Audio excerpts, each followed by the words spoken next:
Hello,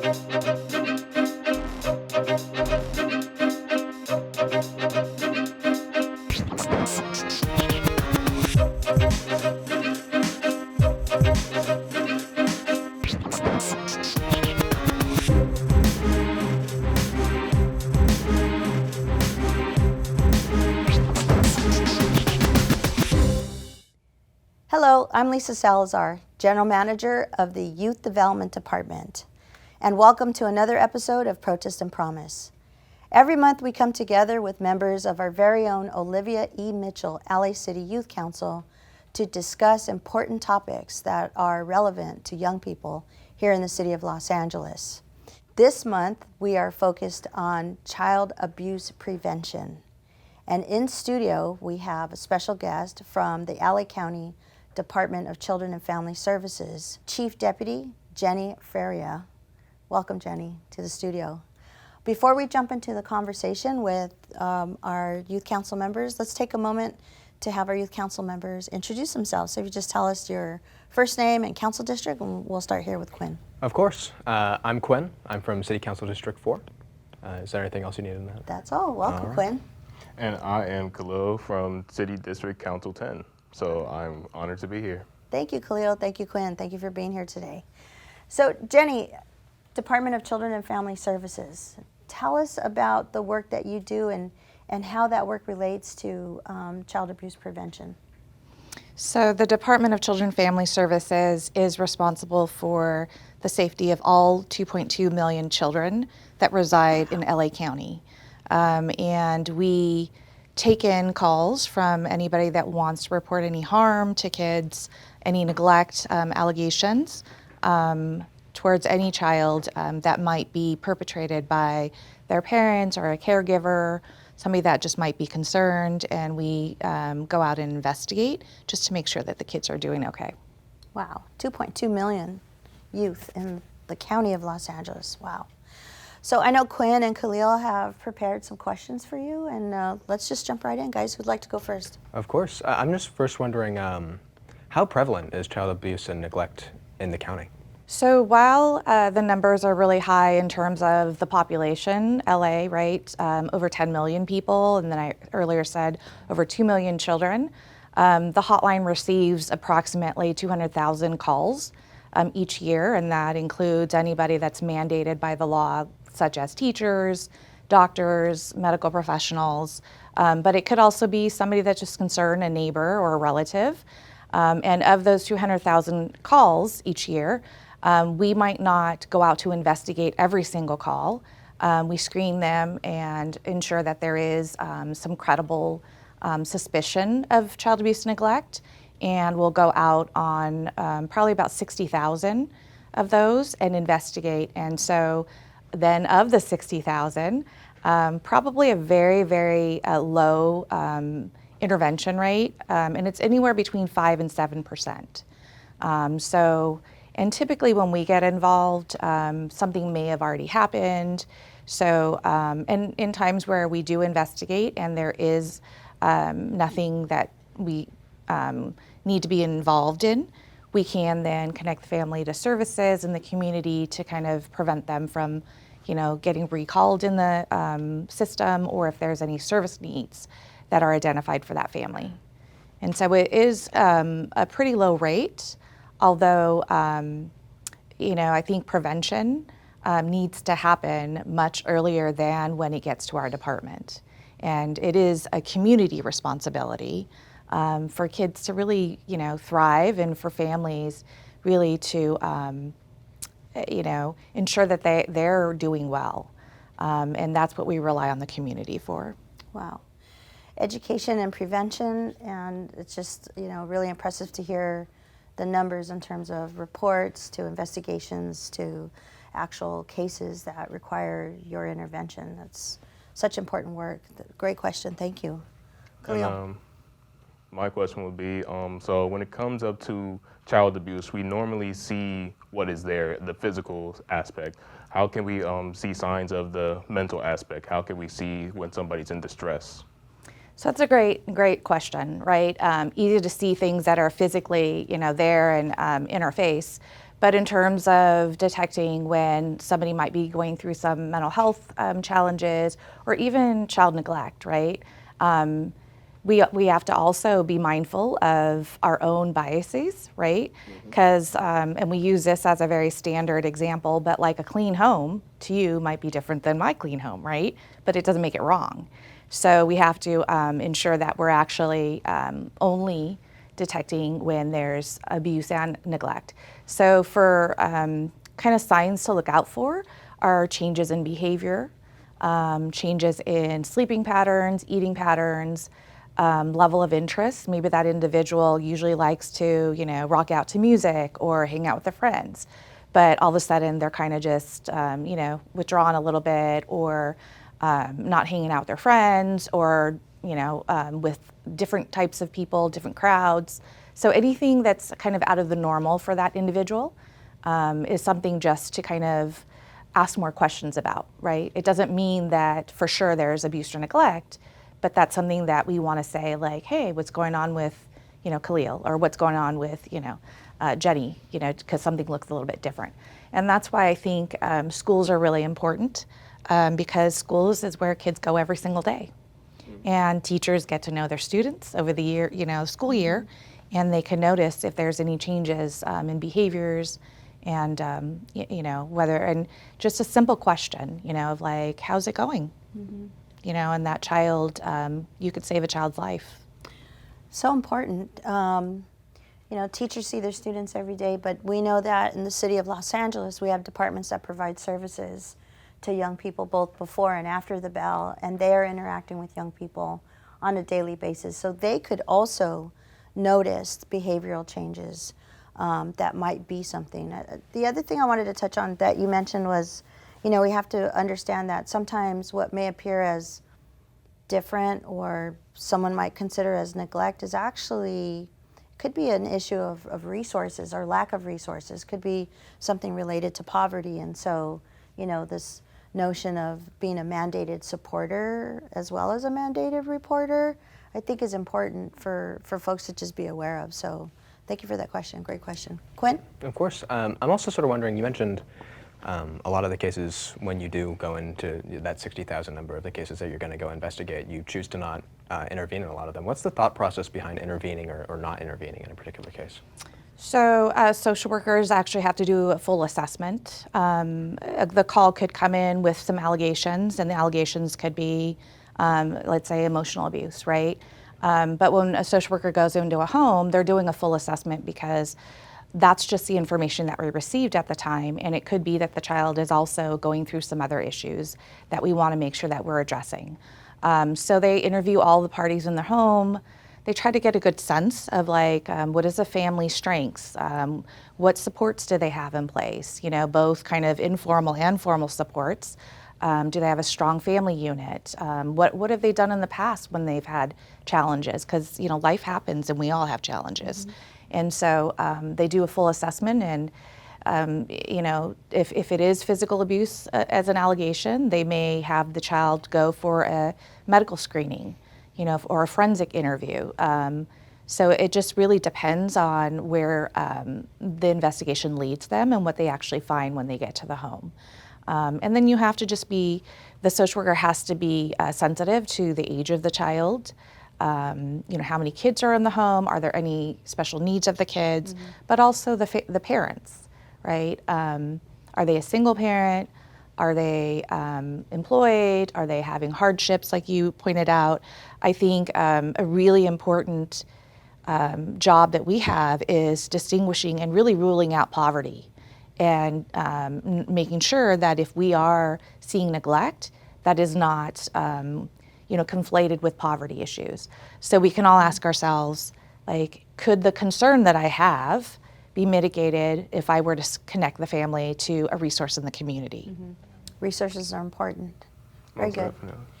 Khalil? So you were just talking about physical and neglect. Are there any other forms that we should know about of abuse that people wouldn't know? All of the categories are including emotional, like you said, general neglect, and then physical, sexual abuse, And then there's also severe neglect and then exploitation. And we do also have a dedicated commercially sexually exploited children unit for human trafficking under that exploitation. I'm wondering, sort of, just in your expertise at the top of your department, I'm wondering what your department's sort of situation financially is. Do you think that if you had more money, it would be easier to reach out and do The more? answer is always yes. I think social services historically is underfunded, and it's based on need, right? And so we ask ourselves, do we want to be a proactive or reactive system? Sure. And so are we preventing child abuse, or are we just intervening when we find that there is actually abuse? And so that really speaks to how much funding is allocated, right? You pay for what you get. Fortunately for us in LA County, our board is very supportive. They are really concerned about kids' safety, about families' well-being. And so we do have a lot of resources allocated, whereas other smaller jurisdictions or counties may not have that luxury. But the job of a social worker is never done. I mean, I've been at this job for 28 years. I've never completed a task list, at the end of it each day. It just keeps rolling over. And part of that is because it's based on human need, right? And so I think that we do our best to continue to meet the need, regardless of whether we have the funding. We get very creative, and we have specialized units like I talked about. We have pilots that we're always willing to try out, just to change up our approach, right? So things that might have worked 20 years ago may not work today.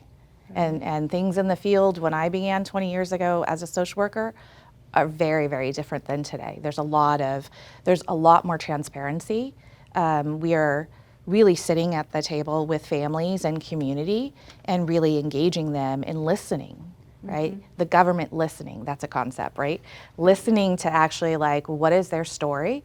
What is it that they're struggling with, rather than us kind of judging or making that assessment without their voice. As the city of Los Angeles, what are some things that we can be doing to be a good partner to your department? I think really it's about integration and collaboration. Okay. The thing that I've learned about government is we are all well-intended, and we have a lot of wonderful programs and services for families. But the one thing that we struggle with is really integrating our approaches and our efforts. And that's because we're so large. For any one family, they might have various interactions with different agencies, different departments. And so I think the goal always is to work towards how do we serve each family together, right, holistically. So then, they also feel like all of their needs are met. And there's kind of this one-stop approach, and we're also sensitive to our impact and intrusiveness on families. Yeah, that makes all the sense in the world, just sharing information. I'm sure there's families that are being serviced by both the County of Los Angeles and the City of Los Angeles, and if we could just talk to each other and share resources, and I think resources are key, like I mentioned before. We work with young people all the time, outside of school time, and having resources available to both them and to their families, and understanding what to do if there is an issue and who to contact is just very important. So great conversation. I want to thank you for coming into the studio today, and thank our students, and we'll be right back.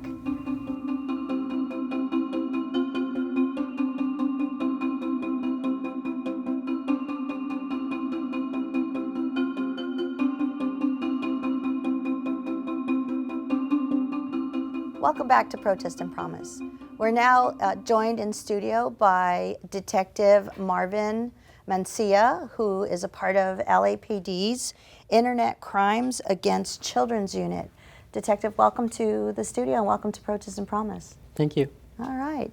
So I believe our youth council members have some questions for Detective Mancia. Quinn, you want to kick it off? Well, I'd love to. First off, I was just sort of wondering, what's the history of your department? Because it seems like it's obviously quite a new one. I imagine there were probably a lot of problems going into it. Yeah, the new. Well, the Internet Crimes Against Children has been around for several years. We work off-site, so we're not well known. The reason being is that we work with federal partners, and that's why in the department it's known that we exist and we investigate crimes against children when it relates to the internet. So this is a question that, with you being a part of your department, what would you say would be the general range of age of children who were being in that position of internet crimes? It's a good question. Believe it or not, it goes from infant toddlers to teenagers in the 17 age range. You know, I jumped right into the questions and I forgot to ask you. Can you tell us a little bit about your role and the work of the Internet Crimes Against Children unit? Yes, so the Internet Crimes Against Children unit is actually the lead agency for 5 different counties. We have over 103 law enforcement affiliates and we have federal partners.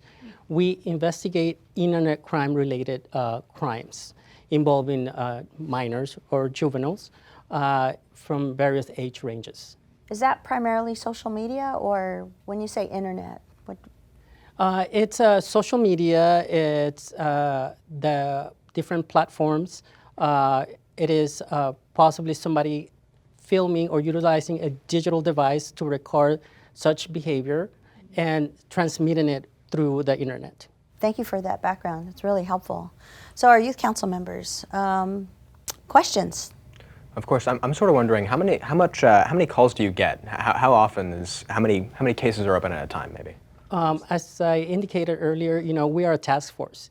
So last year we ended up receiving over 40,000 what we call is cyber tips, which are, you know, tips that basically we have to distribute to over 103 affiliates, and we keep a large portion of that.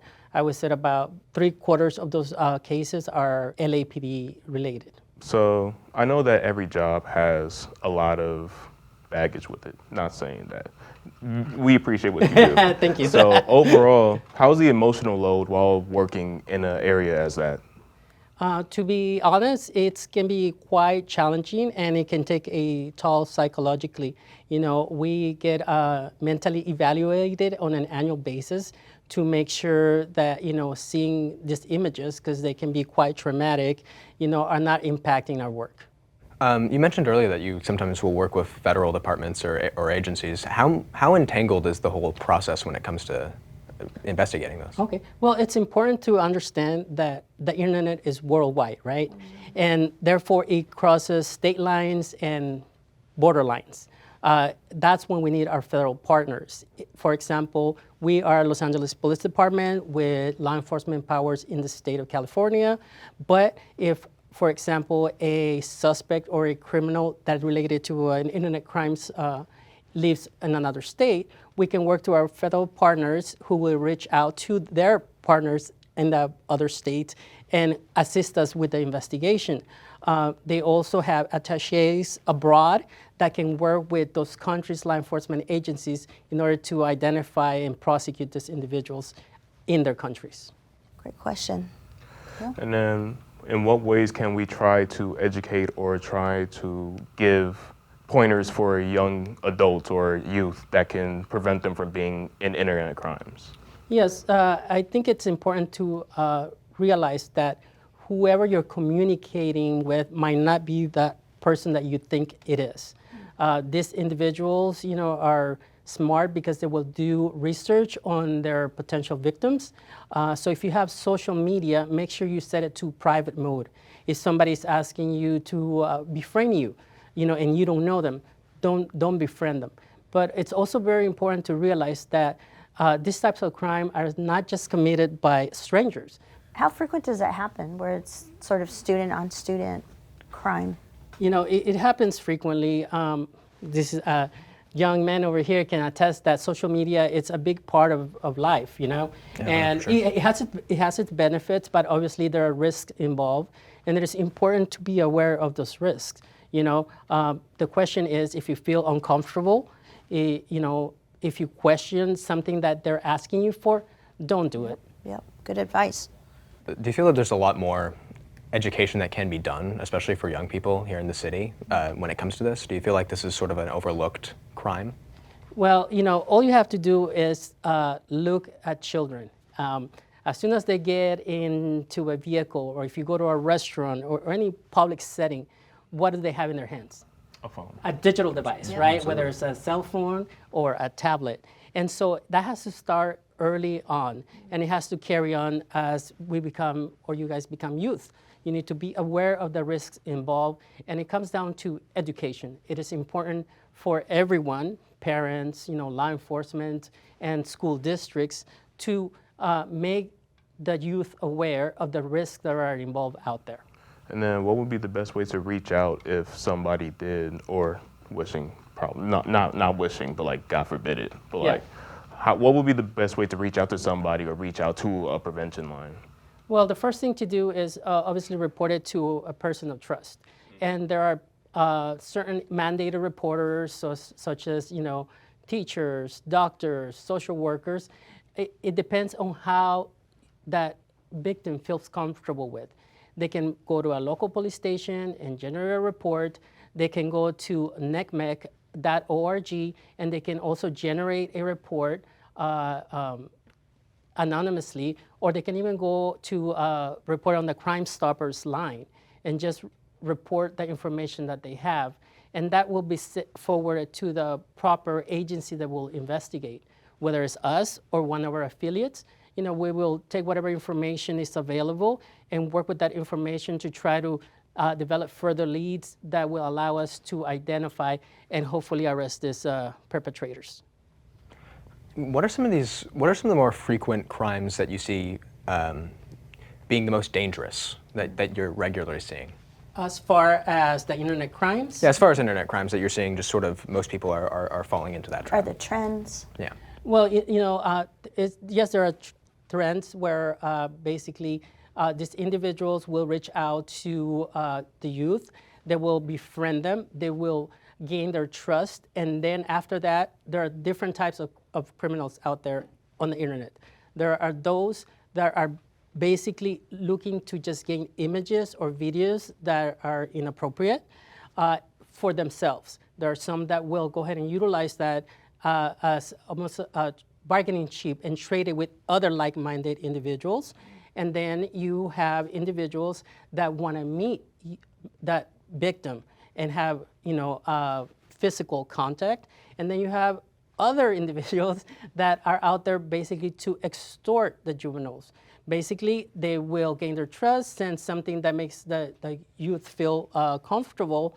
They will then ask for their images. They will threaten them to publicize all those images to friends and families, and they will either demand additional images or videos, or they will ask for money.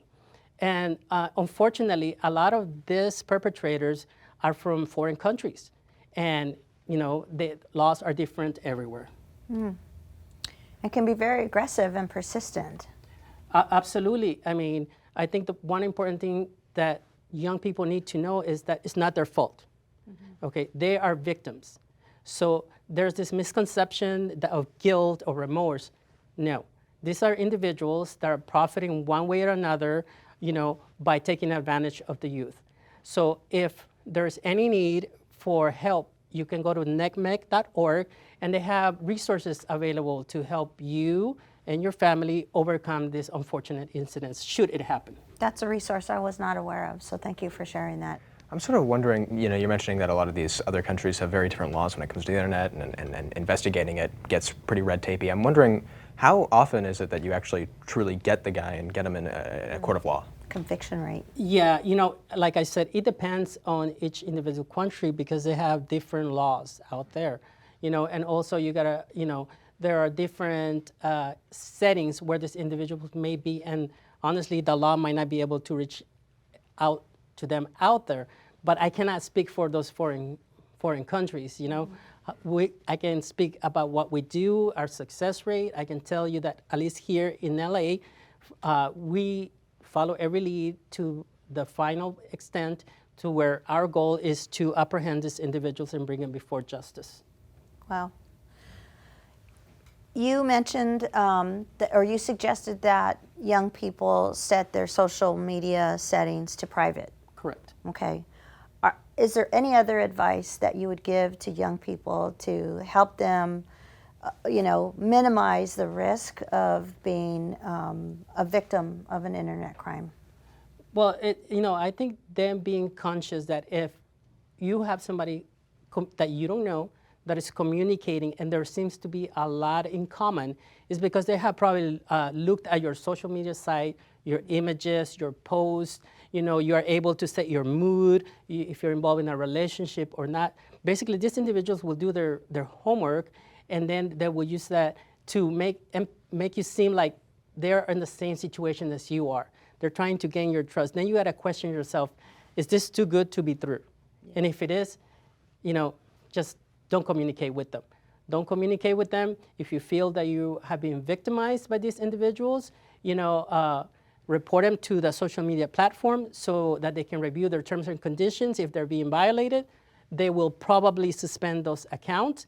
Also, electronic service providers are mandated reporters, and if they become aware of any child sexual exploitation, they will go ahead and report it to the National Missing and Exploited Children, who will pretty much triage it and determine where it needs to go for investigation. Say that last part again. You said that the social media employees or companies are mandated reporters? Yes, they are mandated to report any suspected child sexual exploitation that they may think, whether it's images, videos, chats. Technology is quite advanced nowadays, where they can monitor communications. And I don't know the extent and what technology they have in place, but they can try to figure out the age ranges, the topics that are being discussed.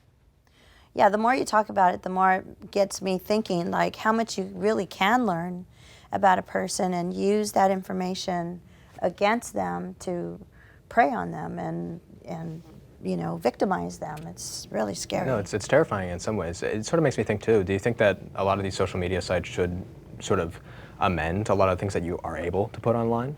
They have, filters in place, but you got to remember that, young people may be curious and they may change their age, make it seem like they're adults. And so those filters that would protect them within the environment for a juvenile or a minor is not there anymore. Wow. Well, thank you for the work that you do, for the work that the Los Angeles Police Department does and the Internet Crimes Unit. Very important work in providing leadership to those 5 other agencies. It's like, wow, and this is like crime on a global scale. So it is. This is really incredible. Great conversation. I want to thank both of our guests, Chief Deputy Feria and Detective Mancia, our youth council members, Quinn and Khalil. My name is Lisa Salazar. I'm the General Manager of the Youth Development Department, and I want to thank you for joining us for another episode of Protest and Promise.